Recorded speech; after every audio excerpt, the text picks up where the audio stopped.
আসসালামু আলাইকুম প্রিয় বন্ধুরা, আপনাদেরকে আমি আজকে দেখাচ্ছি সুন্দর একটি জায়গা।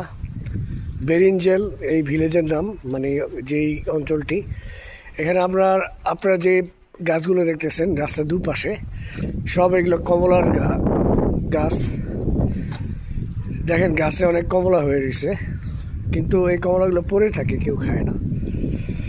এই যে আপনাদের দেখাচ্ছি যে কমলা পড়ে রয়েছে, এই যে কমলা পড়ে রয়েছে গাছের মধ্যে। কমলা অনেক ধরে আছে, বাট কেউ এটা খায় না, অনেক টক।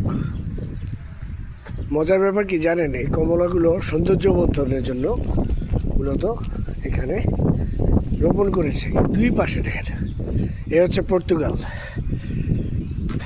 আমাদের প্রাণপ্রিয় পর্তুগাল, সবার প্রিয় দেশ পর্তুগাল, সবার স্বপ্নের দেশ।